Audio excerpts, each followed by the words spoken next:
Stop, jangan di-skip video ini kalau kalian mau diselamatkan. Pelajaran ke-12 dengan judul Pengharapan Lawan Pengharapan. Kita akan belajar tentang nasihat-nasihat untuk hidup kudus. Ada orang punya pengharapan tidak pada tempat yang hanya terbatas, misalnya, oke, saya hanya satu langkah, itulah harapan saya. Padahal sebenarnya ada harapan yang jauh, bisa 2 langkah, bisa 3 langkah ke depan. Ya.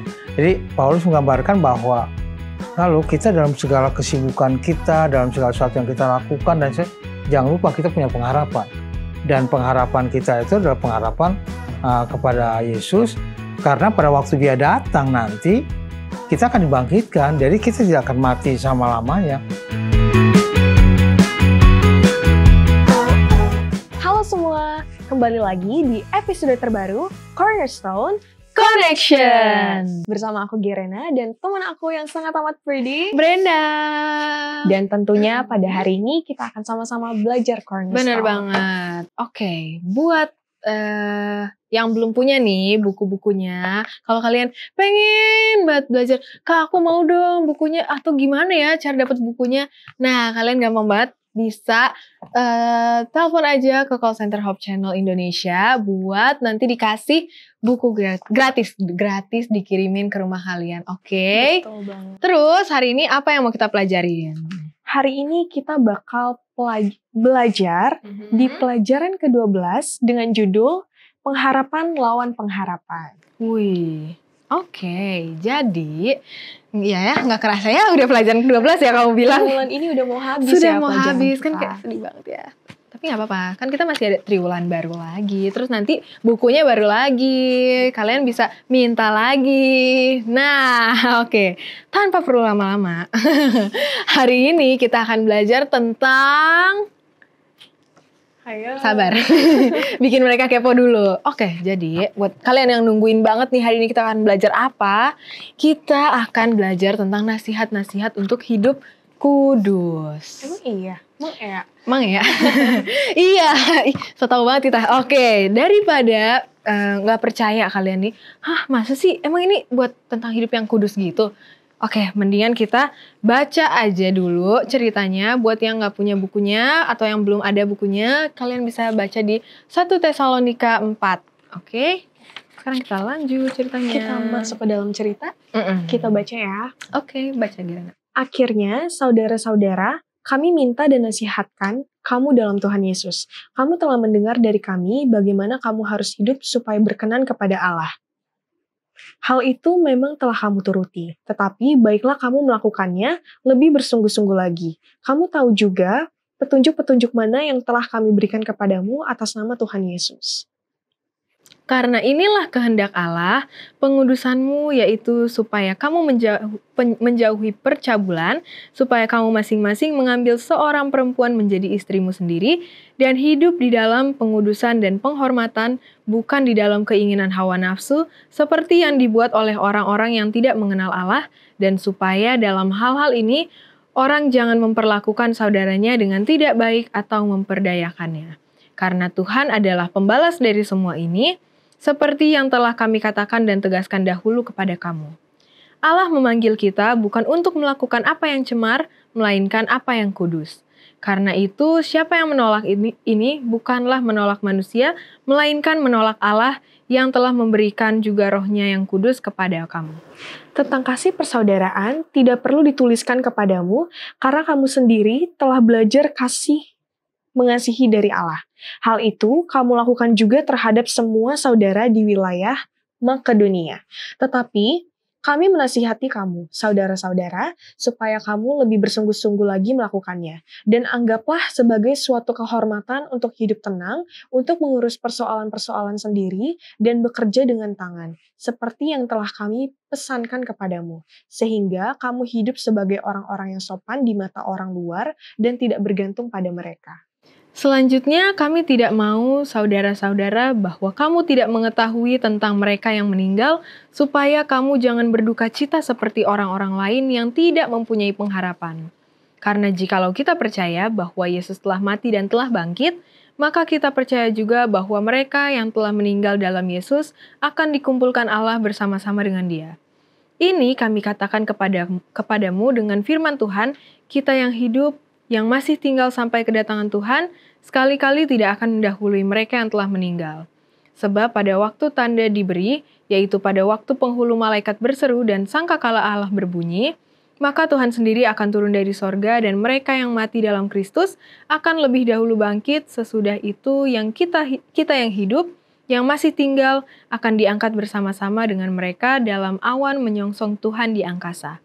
Demikianlah kita akan selama-lamanya bersama-sama dengan Tuhan. Karena itu hiburkanlah seorang akan yang lain dengan perkataan-perkataan ini. Wah, ternyata benar ya. Hari ini kita belajar gimana nasihat Tuhan kepada umat-umatnya untuk bisa hidup kudus. Bener banget. Makanya kita udah baca dulu buat ngasih spill dikit lah buat kalian ya yang kepo banget nih buat pelajaran kita kali ini. Oke, bagus deh kalau kayak gitu. Anyway guys, kira-kira menurut kalian nasihat apa sih yang Tuhan berikan dan menurut kalian sulit atau mudah untuk dilakukan? Nah, itu bisa tuh dijawab di kolom komentar. Kalian bisa jawab, terserah itu isi pikiran kalian, mau menurut kalian, oh kayak gini nih Kak, gampang banget, tinggal tulis aja di komentar. Terus jangan lupa dijawab supaya nanti kita bisa lanjutin tayangan ini ke Profesor Corner dalam segmen Apakah Kamu Tahu? Apakah kamu tahu? Menurut survei Harris Interactive pada 2003, sebanyak 79% orang Amerika meyakini adanya Tuhan. Tetapi hanya 66% yang merasa yakin sepenuhnya. 9% dari mereka tidak percaya pada keberadaan Tuhan, sementara 12% merasa ragu-ragu. Dari mereka yang aktif menghadiri gereja, 26% pergi setiap minggu, 36% hadir sebulan sekali, dan 55% menghadiri pelayanan gereja beberapa kali dalam 1 tahun. Kalau kalian masuk presentasi yang mana? Jangan sampai ya adik-adik Cornerstone masuk presentasi nggak percaya Tuhan. Jangan ya.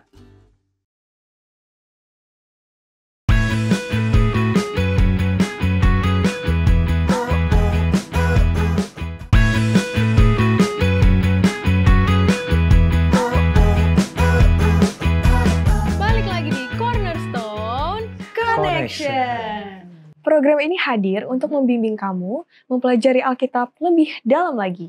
Dan pada saat ini sudah hadir bersama kita, tidak lain dan tidak bukan pendeta kita, Benny Tambuli. Halo pendeta. Halo. Shalom. Apa kabarnya pendeta? Baik-baik. Kalian juga kabar gimana? Puji Tuhan, luar biasa. Setelah sekian lama tidak. Iya pendeta jarang lihat kita ya. Oke. Karena mereka nih di rumah kayaknya udah kepo banget nih pendeta. Jadi kan kita tadi sudah baca nih di pelajaran ke-12. Kita ada kasih tahu judulnya juga, pengharapan lawan pengharapan. Nah, sebelum kita masuk ke pertanyaan buat pendeta dan cerita-cerita lebih dalam lagi, kita mau sama-sama baca di ayat intinya 1 Tesalonika 4 ayat 16 dan 17. Tuhan sendiri akan turun dari sorga dan mereka yang mati dalam Kristus akan lebih dahulu bangkit. Sesudah itu kita yang hidup, yang masih tinggal akan diangkat bersama-sama dengan mereka dalam awan menyongsong Tuhan di angkasa. Demikianlah kita akan selama-lamanya bersama-sama dengan Tuhan.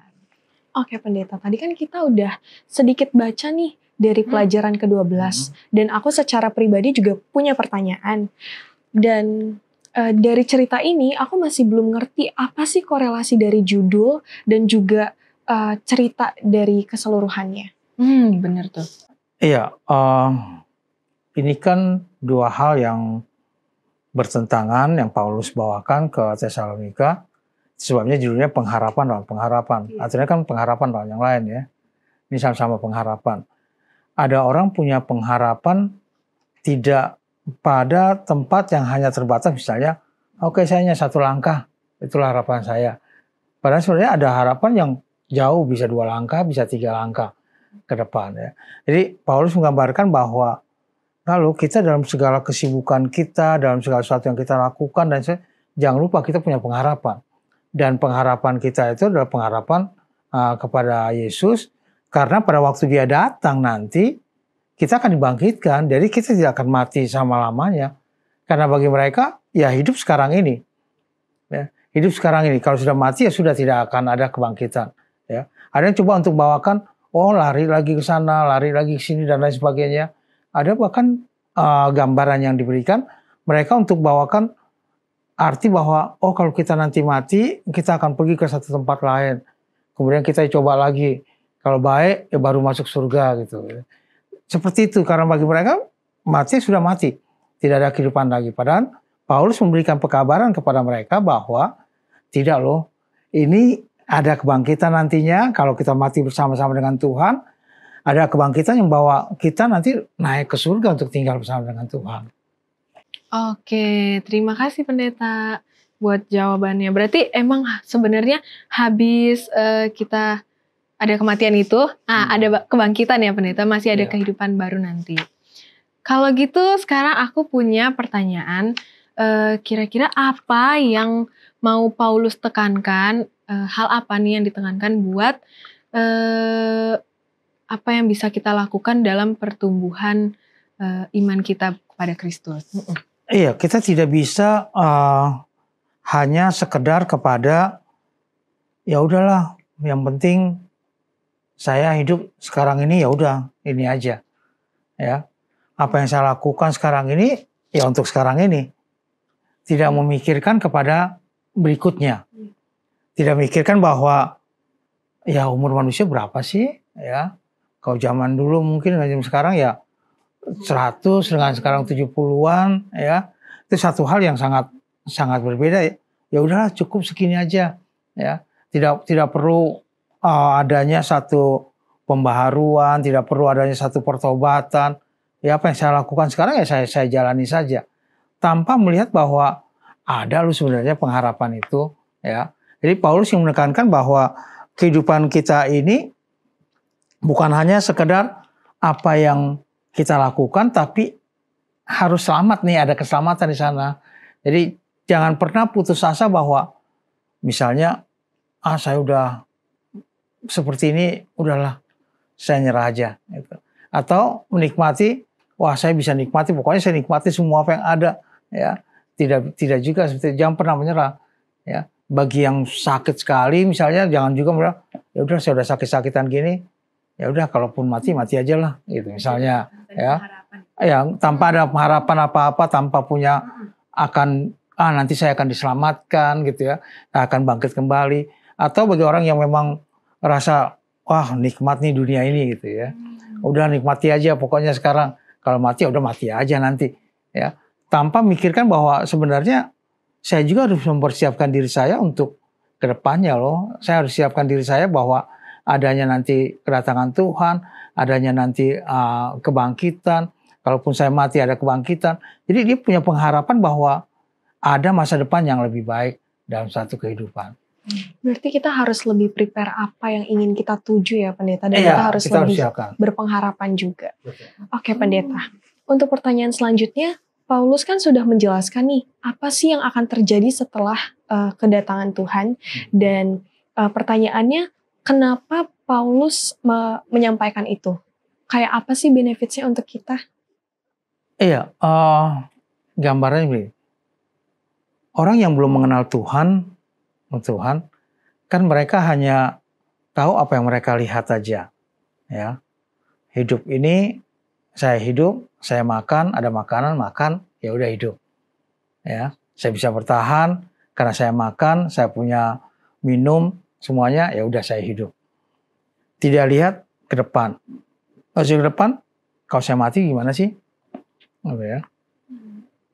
Dia tidak merasakan bahwa saya punya, kalau pelajaran sekolah sahabat katakan, saya punya pengharapan di depan. Pengharapan saya itu harus saya imani. Ya. Kalau pengharapan itu sudah terlaksana, sudah ada, itu bukan pengharapan kan. Misalnya ginilah, Brenda nih berharap nih, saya nanti mau pergi ke negara sana gitu kan, misalnya kan. Ke satu negara, ke Amerika misalnya. Saya pergi, saya punya pengharapan bisa pergi ke Amerika. Kalau sudah pergi ke Amerika, ada pengharapan lagi nggak? Nggak ada kan? Karena sudah tercapai apa nih kan? Sudah dilihat apa yang diinginkan. Ini kan pengharapan kita bahwa nanti kalau datang Tuhan, maka saya akan diselamatkan. Dan itu kita tahu Tuhan dan sebagainya, belum pernah kita lihat lain sebagainya, lihat langsung maksud saya ya, dan sebagainya, itu kan iman. Ya, kalau Ibrani bilang iman yang timbul ya, bukan dari hanya sekedar iman biasa saja, tapi memang timbul dari hati kita bahwa yakin ini ada Tuhan, yakin Tuhan akan datang, yakin bahwa kalau kedatangan Tuhan, orang mati dibangkitkan, orang-orang yang saya kasih, termasuk kalaupun saya mati nanti saya akan dibangkitkan. Itu pengharapan saya. Jadi bukan hanya sekedar, oke, ini hidup saya sekarang, suka-suka saya, apapun yang mau saya lakukan, ataupun putus asa, ataupun saya, ya udahlah, sudah seperti ini saya terima aja. Kita harus tumbuhkan iman kita, tambah hari tambah percaya kepada Tuhan, supaya kita punya pengharapan yang lebih. Itu sebabnya pengharapan lawan pengharapan. Pelajaran kita bukan, kalau pengharapan biasa, seperti tadi, ya saya mengharapkan ini sudah saya dapat, ya udah selesai. Tapi pengharapan kita adalah pengharapan yang jauh ya, kepada kedatangan Tuhan, kepada kehidupan yang lebih baik, kepada hal yang lebih mementingkan kepada kehidupan kita, apa yang harus kita lakukan. Jadi bukan hanya sekedar sekarang ini saya hidup untuk hari ini saja, tapi kita juga harus memikirkan saya hidup untuk kedepannya, untuk selama-lamanya kalau Tuhan datang. Jadi apa yang harus kita persiapkan untuk kedatangan Tuhan, itu yang harus kita persiapkan diri kita. Ya, misalnya kita harus melakukan belajar firman Tuhan, kita berdoa lebih banyak, kita meyakinkan iman kita bahwa Tuhan pasti datang, Tuhan pasti memperhatikan saya, ya Tuhan mengasihi saya. Itu kan keyakinan kita yang harus kita tumbuhkan dalam kehidupan kita, supaya kita tidak takut apapun yang ada di hadapan kita. Karena kita punya pengharapan, nanti Tuhan datang. Kan orang kalau udah nggak punya pengharapan udah susah ya, udah susah hidup. Jadi kita harus punya pengharapan bahwa ini loh pengharapan saya punya apapun yang orang lakukan, saya punya pengharapan. Tuhan datang, saya pasti akan masuk surga. Gitu. Oke, terima kasih banyak Pendeta jawabannya. Dan semoga ini juga bisa menjawab pertanyaan teman-teman yang ada di rumah. Tapi kalau yang belum ngerti nih, barusan kita masih bahas apa, nggak apa-apa langsung tanya juga di kolom komentar. Tapi sebelum kita lanjut, kita ikuti dulu tayangan dari segmen Apakah Pendapatmu?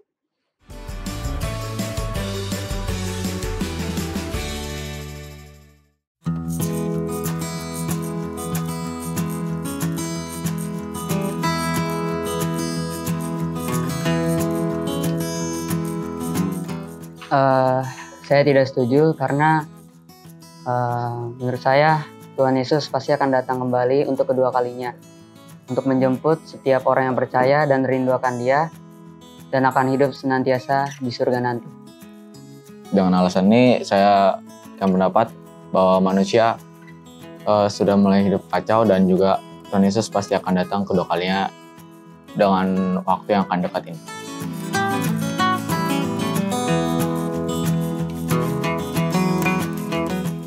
Aku tidak setuju karena tidak ada seorang pun yang tahu kapan Tuhan akan datang kedua kalinya.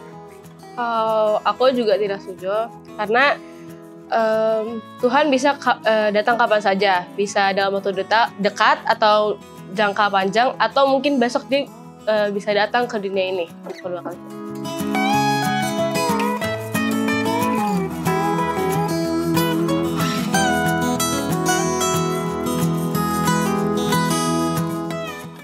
Tentunya kedatangan Yesus sangat mempengaruhi hidup saya. Walaupun dia belum datang, tapi juga dia tetap mempengaruhi hidup saya. Saya tidak setuju karena pengangkatan kedatangan Tuhan Yesus yang kedua kalinya itu mempengaruhi hidup saya. Karena hidup saya yang kedepannya itu saya tidak tahu apakah saya akan ikut dengan Tuhan Yesus melalui pengangkatannya, atau hidup saya akan atau diri saya akan tertinggal akan pengangkatan itu dan mengalami pencobaan berat dalam hidup saya.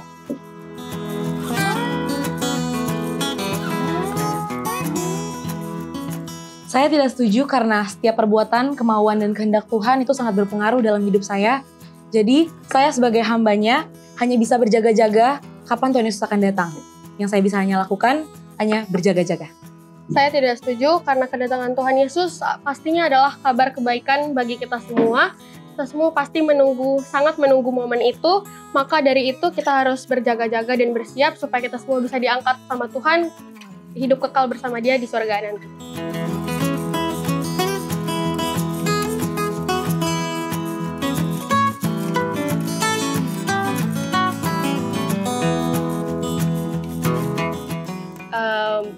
Karena ketika kita sudah meninggal itu bukan akhir dari kita, karena Tuhan akan kembali ke dunia ini untuk kedua kalinya dan akan mengangkat kita ke surga, dan kita akan hidup bahagia di surga dengan orang yang kita kasihi. Karena saya percaya bahwa kematian bukanlah akhir dari segalanya, tapi awal dari segalanya.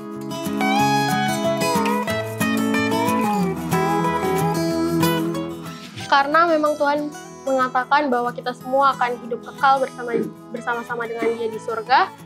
Maka dari itu seperti yang dikatakan di dalam Roma 14 ayat 8, sebab jika saya hidup ini adalah untuk Tuhan, dan sebab jika saya mati ini semua adalah untuk Tuhan, dan jika saya hidup maupun mati itu semua adalah untuk Tuhan. Jadi intinya adalah kita semua akan hidup kekal di surga bersama-sama dengan Tuhan. Saya setuju karena kematian bukanlah akhir dari segalanya. Sebab tertulis juga di Filipi 1 ayat 21, sebab bagiku hidup itu Kristus dan mati keuntungan. Saya harap saya bisa berkumpul bersama-sama dengan orang-orang yang saya kasihi di waktu yang tepat bersama juga dengan Tuhan untuk hidup senantiasa bahagia.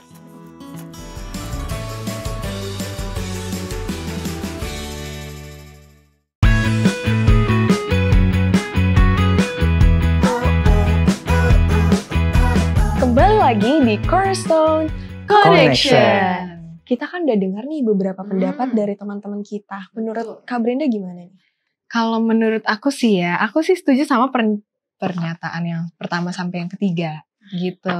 Aku setuju sama pendapat mereka. Karena kalau kan kita udah tahu dong sama-sama ya di sini, teman-teman di rumah juga udah pasti tahu kalau Tuhan Yesus akan datang yang kedua kalinya. Tuhan akan datang yang kembali.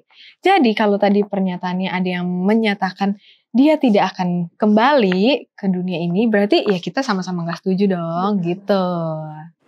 Oke, mantap. Pasti teman-teman yang menyaksikan juga sependapat kan dengan jawaban dari mereka. Bener dong. Oh ya, anyway nih, kita kan udah selesai ya. Pertanyaan-pertanyaan tadi sudah terjawab sama pendeta di hari ini. Terus di kesempatan yang indah ini akhirnya kita akan meminta pendeta membawakan kesimpulan. Oke, kesimpulan pelajaran kita, pelajaran ke-12, pengharapan lawan pengharapan. Pengharapan pertama adalah pengharapan yang dilandasi hanya sementara. Sementara saya punya pengharapan untuk dapat barang ini atau bertemu dengan ini atau pergi ke satu tempat, itu pengharapan. Pada waktu kita sampai di sana, kita sudah selesai pengharapan kita karena kita sudah mendapatkannya. Lawan pengharapan yang diberikan sini adalah yang diberikan oleh Paulus, bahwa pengharapan kita itu sampai kita mati sebelum Tuhan datang, kita punya pengharapan bahwa kita akan dibangkitkan dan Tuhan sendiri yang akan turun kemudian menjemput kita untuk boleh hidup bersama-sama dengan. Itu pengharapan yang, dan iman bermain di sini untuk kita terus menambahkan iman kita, percaya kepada Tuhan, yakinkan diri kita bahwa kalau saya hidup pun Tuhan datang, saya pasti masuk bersama-sama. Kalaupun saya misalnya karena suatu hal akhirnya meninggal, maka kita yakinkan bahwa kalaupun saya meninggal, pada waktu Tuhan datang saya akan dibangkitkan untuk boleh masuk ke dalam kerajaan Tuhan. Jadi tidak lagi mengandalkan kepada hanya harapan yang setahap saja, hanya pengharapan yang pendek saja, tapi kita punya pengharapan yang jauh ke depan. Dengan iman kita boleh melihat bahwa kalau Tuhan datang, saya pun akan masuk ke dalam kerajaan surga. Terima kasih pendeta sudah memberikan kesimpulan dari pembelajaran kita pada hari ini. Sama-sama. Dan pada saat ini kita ingin menutup pembelajaran kita dan diminta kesediaan pendeta untuk mendoakan kita dan keberadaan teman-teman di rumah. Baik, kita berdoa. Bapa di surga, Tuhan Allah dan kami bersyukur karena pelajaran pada saat ini yang mengajak kami bahwa kami masih mempunyai pengharapan apabila kami bersama-sama dengan Tuhan. Baik dalam kehidupan kami saat ini, Tuhan akan menolong kami dalam semua permasalahan-permasalahan kami. Tuhan akan memberikan yang terbaik bagi kami. Kalaupun sampai kami harus meninggal lebih dahulu, kami punya pengharapan. Kalau Tuhan datang, maka Tuhan akan membangkitkan kami untuk tinggal bersama-sama dengan Tuhan di dalam kerajaan surga. Bersama-sama dengan semua orang muda dimanapun mereka berada, Tuhan berkati, Tuhan lindungi, Tuhan menuntun kehidupan mereka. Yang dalam pendidikan, Tuhan berikan hikmat, akal budi, dan kepintaran. Yang juga dalam segala sesuatu yang mereka lakukan, Tuhan pun menuntunnya. Yang sakit, Tuhan berikan kesembuhan. Yang dalam kesusahan dan berseru pada Tuhan, Tuhan jawab doa-doa dan seruan mereka. Karena kami berdoa dalam nama Anak Yesus Kristus, Tuhan dan Juru Selamat kami. Amin. Amin. Oke teman-teman. Oh ya, terima kasih juga pendeta doanya. Jadi buat teman-teman, gimana nih? Pelajaran ini pelajaran ke-12 ya kita. Iya, benar. Bermanfaat banget kan buat kita semua yang udah dengerin. Jadi semoga apa yang telah kita pelajari dapat kita aplikasikan dalam hidup kita masing-masing. Dan terima kasih juga kepada teman-teman dan yang udah setia buat menemani kita di sini, yang nemenin kita mulu nih, nontonin kita mulu. Plus pendeta Beni Tambunan yang selalu hadir setiap saat menjawab pertanyaan-pertanyaan dari kita dan teman-teman di rumah. Oke, mantap. Tetap semangat mempelajari firman Tuhan dan kita pasti akan menemukan banyak pembelajaran berharga dari pelajaran-pelajaran yang sudah diberikan dan pembelajaran yang membuat kita menjadi kagum akan kebaikan Tuhan. Oke, sampai ketemu teman-teman Hope Channel yang selalu setia dan mencari dan belajar firman Tuhan melalui Cornerstone Connection.